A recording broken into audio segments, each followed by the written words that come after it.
Bible, would you be able to stick your hand up, and Steve and Andy will give these out.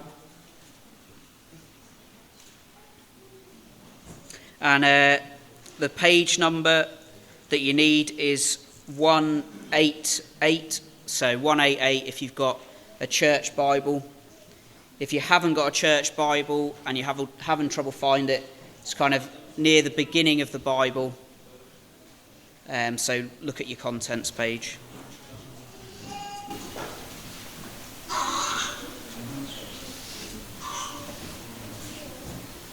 Brilliant. So I'm going to read that to us. So Ruth chapter 1, verse 1. In the days when the judges ruled, there was a famine in the land, and a man from Bethlehem in Judah, together with his wife and 2 sons, went to live for a while in the country of Moab. The man's name was Elimelech, his wife's name was Naomi, and the names of his 2 sons were Mahlon and Chilion. They were Ephrathites from Bethlehem, Judah, and they went to Moab and lived there. Now Elimelech had Naomi's husband died, and she was left with her 2 sons. They married Moabite women, one named Orpah and the other Ruth. After they had lived there about 10 years, both Mahlon and Chilion died, and Naomi was left without her 2 sons and her husband. When she heard in Moab that the Lord had come to the aid of his people by providing food for them, Naomi and her daughters-in-law prepared to return home from there. With her 2 daughters-in-law, she left the place that she had been living and set out on the road that would take them back to the land of Judah. It's phenomenally beautiful and intricately written. It's supposed to be read straight off, all 4 chapters. But we're going to percolate in the story over 7 weeks. And if I'm honest with you, I feel like a bit of a gorilla holding a china cup. It's delicate, it's gentle, it's real, and doesn't always give us the answers that we want in the way that we think we should have them. Perhaps that's a really good thing. So I'm going to need some help, you're going to need some help, so let's bow our heads and pray. Heavenly Father, your word, the Bible, tells us that you're a God who speaks. You're a God who knows, and you're a God who is nearer than we give you credit for. And Lord, right now, you know the posture of our heart towards this. Lord, we pray that if you have something to show us about life, about what we're facing, about what we have faced or will face, that you have for us that perhaps we're resistant to, or we've given up on, or we're full of doubts about. Please, Lord, would you come, quicken our hearts, awaken a willingness in us to believe that you are the God that you say you are, and we can have our needs met in the way that you say we need. Please help speaker and hearer alike. In Jesus' name, amen.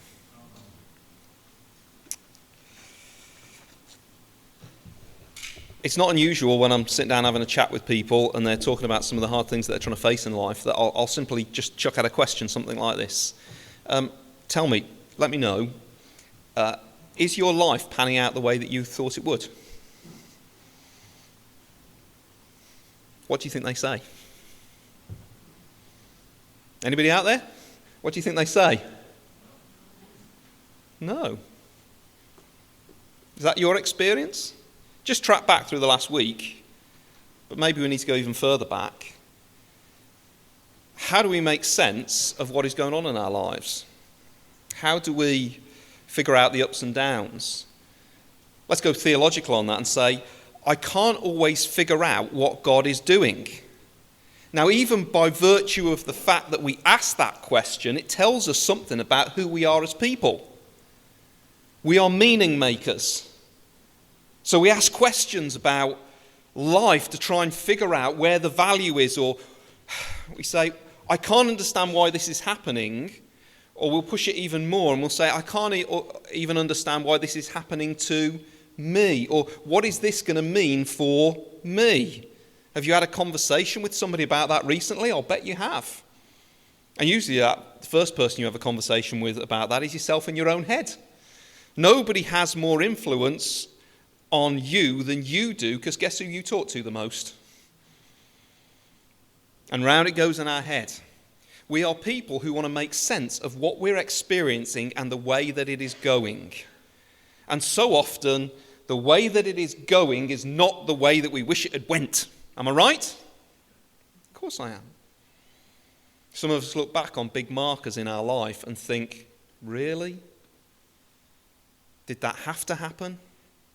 How did that happen? And in many ways, in that moment where we're saying that, we're drifting into a sense that maybe this is always the way it's going to be. Maybe there's no hope for change. And maybe then what you do is you turn on the radio. Well, you don't, nobody turns on the radio anymore. You put on your favourite playlist, and an upbeat song comes in, and just like, I don't know what it is for you. It'll probably, I'm not even going to go with what it would be for me.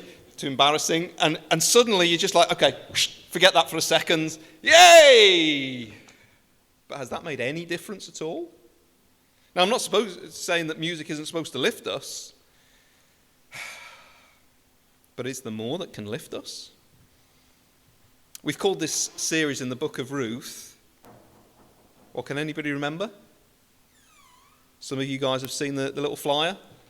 We thought it was Jamaican because of the way my dyslexic daughter spelt one of the words. The God who can change anything, or anything, she spelt it, anything around.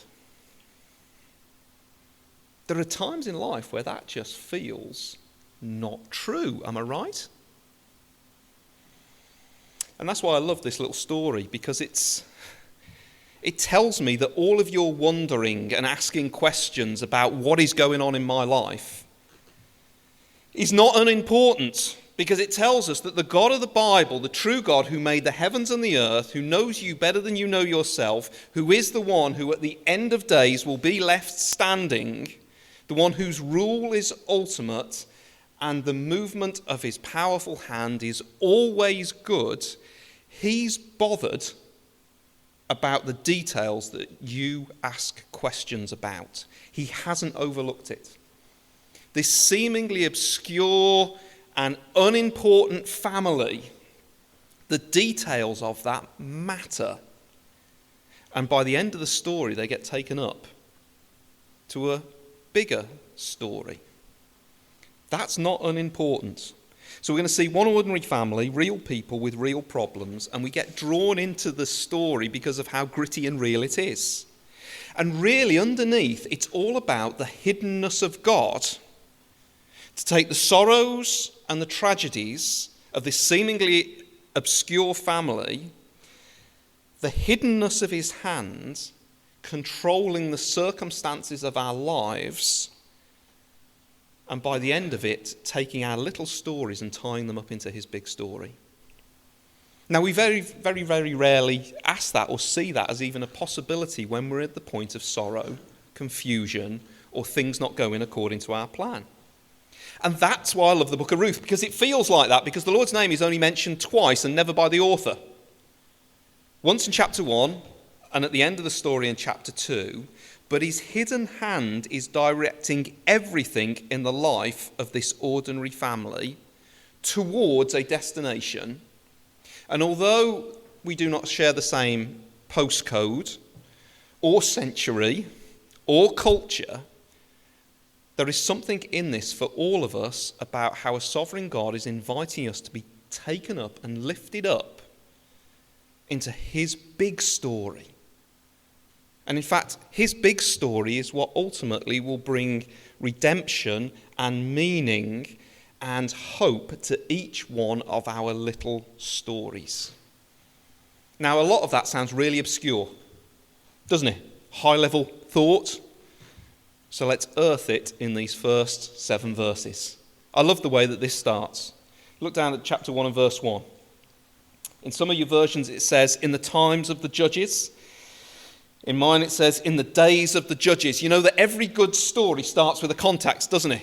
Okay, where's this good story start? A long time ago in a galaxy far, far away. Where's that?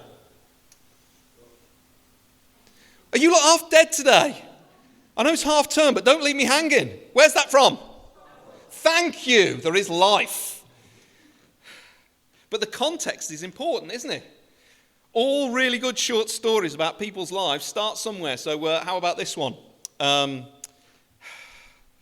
Starving son is told to take the cow to sell at market and ends up buying beans. Ha! So there's a story going on. This is real life. And right here, it is the times when the judges ruled, which is Bible code word for absolute carnage. In fact, if you grab a hold of the page of your Bible and flick it back to the very last verse of the book of Judges, it says this. Verse 25 of chapter 21 of the book of Judges, it says, "In those days Israel had no king, and they all lived happily ever after." Is that what it says?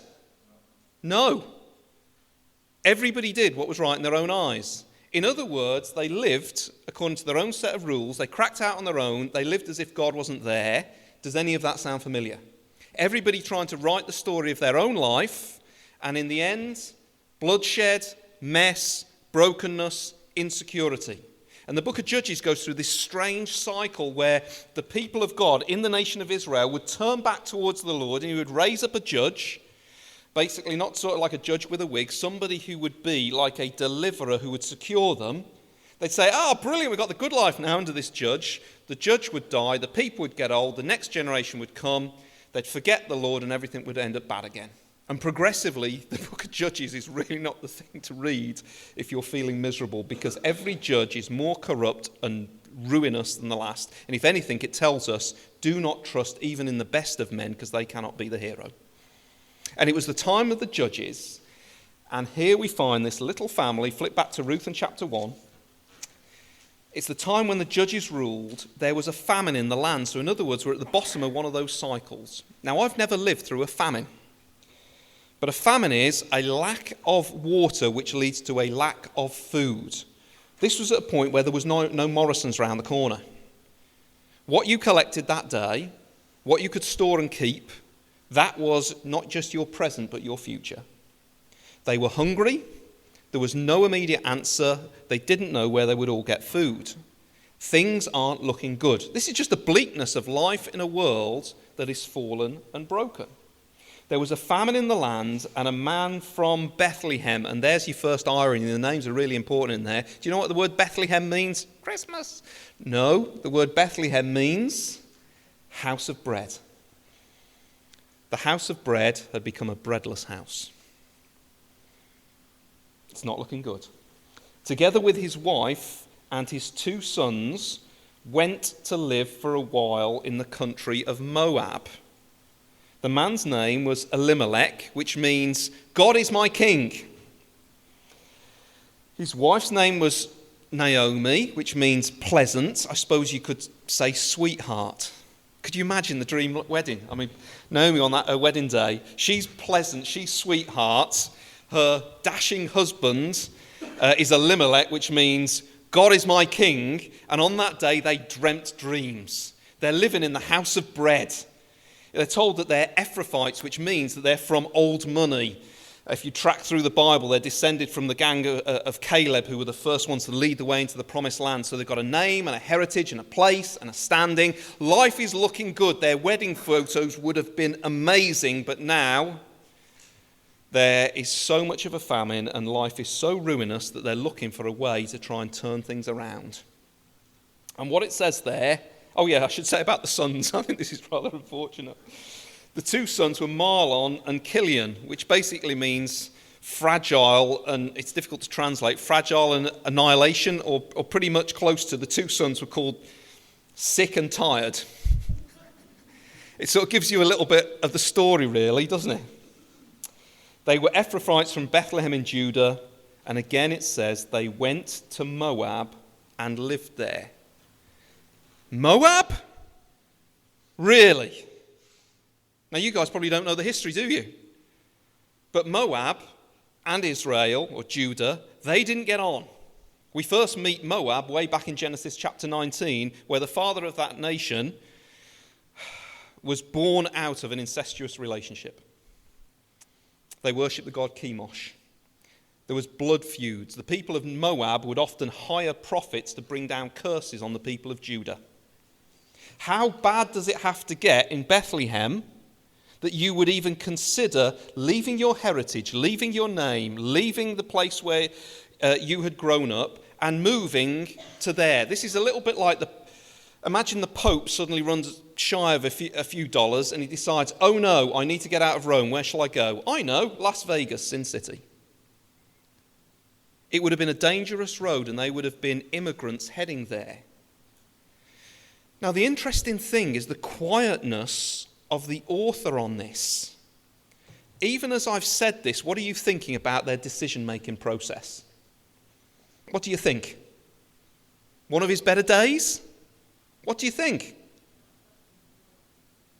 Have you noticed how the author is just quiet about that? And that's one of the things that's fascinating about this story. Have you noticed, even as you're listening now, there's something in us that wants to make moral judgments, that when bad things happen in your life, you want to be able to follow the breadcrumbs to what made it all go wrong. And you've listened to what I've been saying and said, well, there's a famine in the land because the whole nation is really bad. And there's, they had a little bit of their old money, and whereas other people couldn't get out of Bethlehem, they fled. And the irony of one of them fleeing is the one whose name was God is my king is running away, turning away and running to the enemies of God. And suddenly you're beginning to get the fact that things might not be going well for them. But do you notice that the author just states it and says it? How does that help us make sense of hard times? And in fact, it gets really bleak, because if Naomi had had her pleasant sweetheart dream wedding, over the next 10 years it turns into a 10-year nightmare. And it is brutal, these next few verses 3 to 5. They're just statements like hammer blows. Now Elimelech, Naomi's husband, died. Bang. Head of the house, the security. It was going to be dangerous enough being an immigrant in, of all places, Moab, and being known as coming from Judah. He's dead. Peg number 1, knocked out from under her. And she was left with 2 sons. Well, at least she's got the 2 sons. Maybe there's a bit of security there. They married Moabite women, which was questionable. One was named, not Oprah, Orpah, and the other Ruth. We'll come back to them later. And they had lived there about 10 years, but both sick and tired, also died. Bang. Now, you need to realise that back then, in those ancient cultures, it was a man's world. It was a man's world. And that's why the last part of that verse is so heart-wrenchingly difficult. Notice and look at the order. And Naomi was left without her 2 sons and her husband. Let me tell you how that translates. She was left without identity, she was left without security, and she was left without a future. Identity. Back then, in that culture, your identity was to provide the next generation.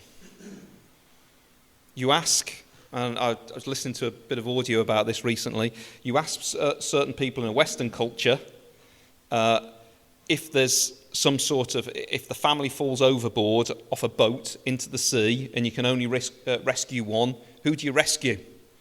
Answer, the little child. But in ancient Near East, if not that they would have been in a boat, but you get the illustration. If they fall out of the boat, if the family falls out of the boat, who would the son rescue? Not the little child, the mother. Because that was the level of esteem that mothers held because they carried the next generation. She has lost that. Who am I? Who am I now? This had been the way that I could hold my head up high and go out into the world. I'm the mother of boys. But who is she now? Well, I said identity. What about security? Well, back then you relied on the men to keep you safe. Now they're in foreign lands. In terms of money, where are they going to get that from? Single women, even in a family in those days, didn't have many options open to them. It was die of starvation over a long period of time, or prostitution, or just simply be straight up abused. No security. She's in Moab. She's in Las Vegas. And there are predators around. But what about future? The boys were supposed to secure that future, carry the name on. There's no pension. She's walked out on her hometown. She's burnt all her bridges. She's got absolutely nothing left. And this is where she finds herself. Naomi was left without her sons and her husband. In other words, she's like the walking dead. Later on, when we get to it next week, we'll see how she says, call me Mara, bitterness, emptiness. That is my lot in life. And what I want you to notice here is some of the things that she doesn't do. And this is where life gets complicated. You know how we always want simple, straightforward answers when the hard things come along? When we want to answer those questions like, why is this happening? Why is this happening for me? What is this going to mean for me? This story defies simple answers. There's this strange mix of people making decisions in the mess of life and tragedies coming, suffering and sins.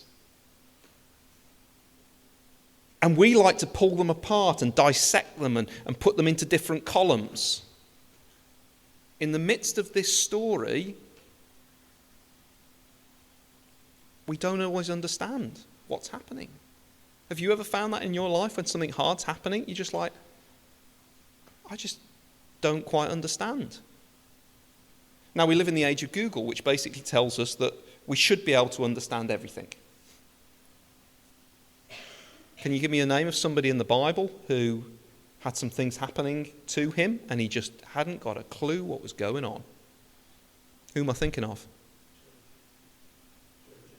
Job. You see, the God of the Bible seems to be more comfortable with that, as that's the way life is. What does that immediately tell us?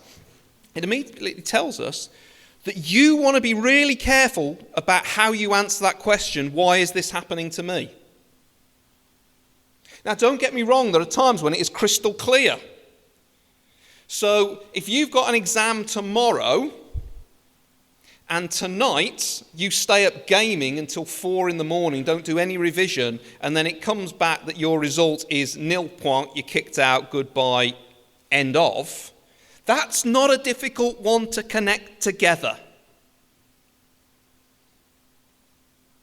And there are other times when there's just tragedies that come along. I remember hearing a pastor once talk about when he was a young pastor, one of his early visits was to a hospital to visit with a guy who had just by the skin of his teeth survived a motorcycle accident where he had been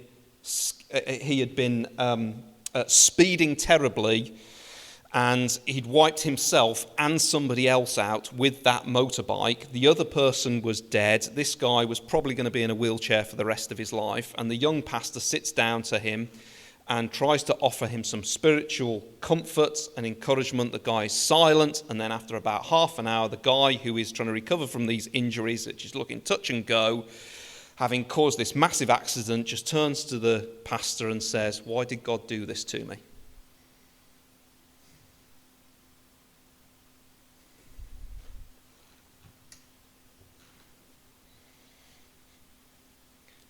there are some times when there's a direct connection. But we don't know why Elimelech died. We know that Mahlon and Chilion were sick and tired. We don't know what's going on there. So what does Ruth not do? Ruth at this stage, and by the end of chapter 1, it gets close to it. But what Ruth doesn't do is she doesn't start blaming herself. Have you noticed that we can so often get into a bit of a self-pity party when things are going bad, and we track back through lots of the small, tiny elements of what have been going on and saying, well, if I hadn't done that, and if that wasn't there, and if I'd stored up more for when the famine came, or if I hadn't travelled the 50 miles into enemy territory, or and you start doing all of that and blaming yourself. She's really cautious not to do that, and interestingly, the author is quite quiet about this. Is it fair and reasonable, given the names that are here, for us to conclude that there were a few bad decisions? But there's a big difference between saying that and making your suffering into an identity of something that you have done, which is where she sort of gets to by the end of the chapter. But she doesn't totally blame herself. She's just sorrowful. But what else does she not do? She doesn't start kicking off at God, which maybe we could learn from a little bit. Sometimes suffering and pain happen and we simply don't know why. Can I say that again? Sometimes suffering and pain happen and we simply don't know why. We've mentioned Job already, and what I want to say to you is, do you remember the story of the book of Job? You've got the calamity that comes upon his life and what is happening there. And he sits for about 30 plus chapters and he's got his mates saying, listen, it must be your fault. Blame it on yourself. And he goes, I can't. And then he comes within a hairbreadth in his complaints against the living God, saying, you did this to me. So he recognizes that God is God, but he doesn't go so far as to say, you did this to me and you're evil. Do you remember his wife wants to get Job to just curse God and die, but Job won't do that. He says that there is a mighty living God who is sovereign, which is much more comforting, can I tell you, than ever thinking to yourself there's a God who just, well, we don't know why he allows it to happen and he's very busy. No, this is a sovereign God who is in control of all things. And what Naomi doesn't do is say that he's either not in control or that it casts aspersions on his character. She asks for answers from God, but doesn't accuse him as wrong. Now that's what happens in the Bible when you're trying to make sense of hard things. You maintain the lifted upness of God, but you go with your questions and your complaints, but they have a boundary to them. You have the capacity and the category to be able to say, it's possible that God's hand is behind all of this. I don't understand why, and just because it feels very wrong to me, it doesn't mean that God is not good. Are we into some deep stuff here? We really are, aren't we? We really are. Now, of course, many times there'll be pushback on that, because if you're anything like me, in this modern world, we think that we should always know why and also get a say on how bad it is. I remember one of my daughters, I think, it was Bethany, and when she was about 18 months, she got chubby little thighs. When she was about 18 months old, and the reason I bring up the chubby little thighs is it was the day when Jane was busy doing something, and guess who had to take her for her injections? Now, of course, I can't remember what injection it was from, but I take it was to guard her against something pretty nasty. And we're sitting in the doctor's surgery, and she can sense, she's only 18 months old, but she could sense that something was up. And I And I said, don't worry, it's okay. Doctor's just going to give you a little injection. You'll be okay. And she started to get a bit fractious and a bit like this. And, she's not at a level of intelligence where you can reason with her. All I could do is say, it's going to be okay in the end. It's going to be okay in the end. And she started getting a little bit more fractious. And the doctor grabbed a hold of her leg and held it there. I said, just look at me, just look at me. Bang, in goes the injection. And she just, her whole body sort of, like this. And she didn't do what I thought she would do, which is howl. She just looked at me. She's got beautiful blue eyes. And her eyes opened wide. And she looked at me with this kind of look. And a tear came down her cheek. How could you let them do that to me, Daddy? I thought you loved me. I thought you protected me. See, for her, having a jab is the worst thing that could possibly happen.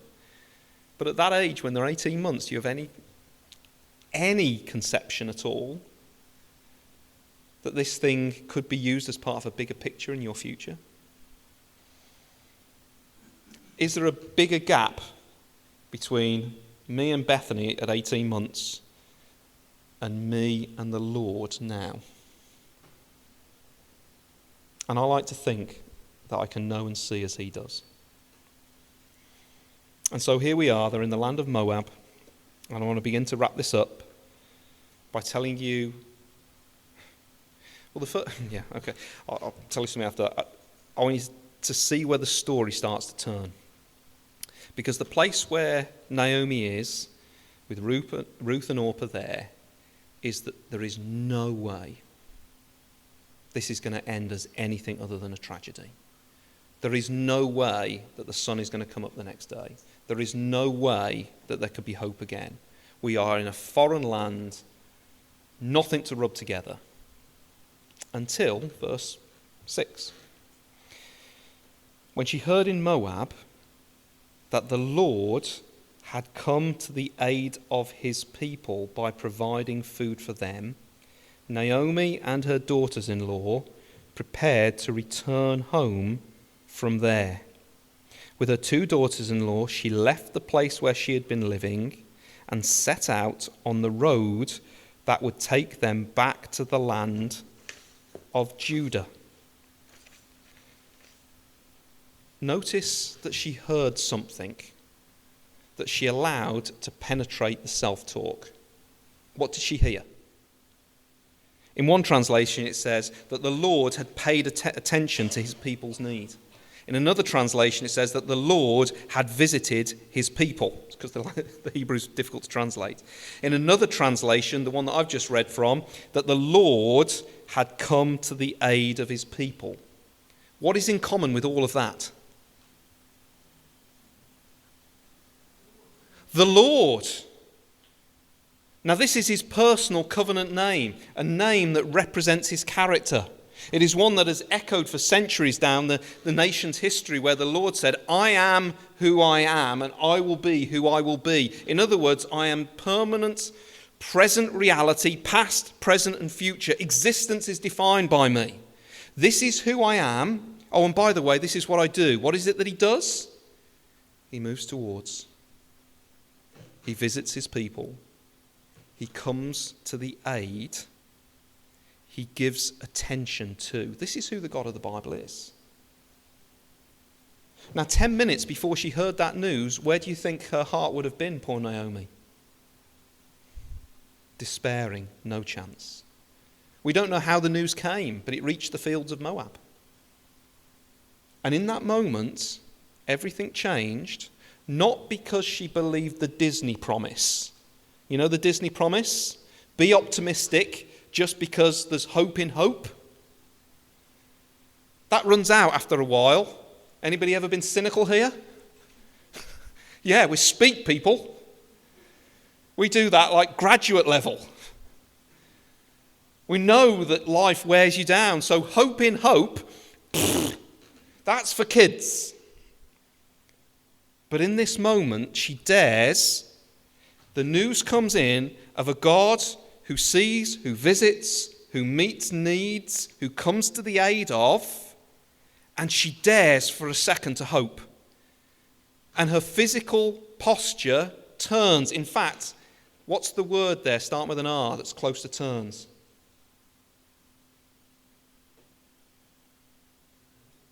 Returns. 12 times in this small book. It's one of the biggest themes. She's in a land of emptiness. She's going to dare to return in the direction of this God and dare to believe that he might be on the move. Is there anything we can learn from that? So often when we ask the question, why is God letting this happen to me? Maybe we knock that one around for a little bit. Maybe we talk about that with some of our friends. I'm not saying don't, but don't let that be the last question you ask. In fact, I would say it is important at a point to move past that to a more important question. What might God be doing with this in the end? Do you see how that's a faith-filled question? It tells your own soul that you believe that there is a God who can turn anything around. And what for her was the expression of that?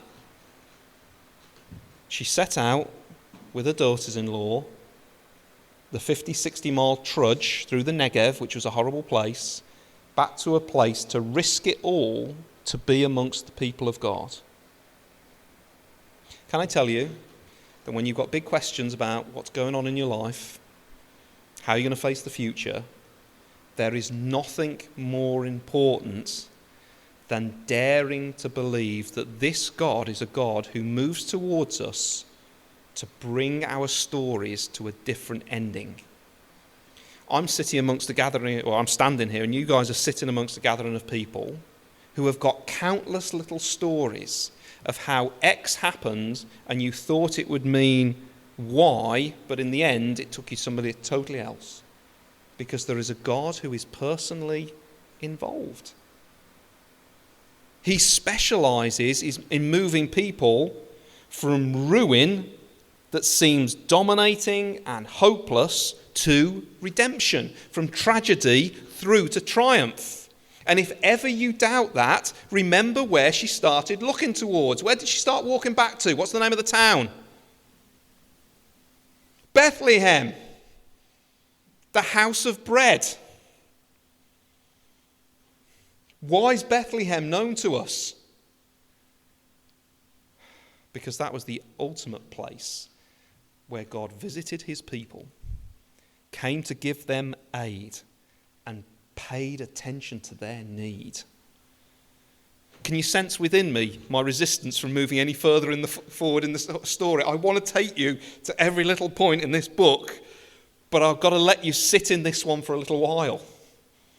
If you've travelled a long way to come here today, come back in at the end next week. I don't care how long it takes you. You need to get the next bit.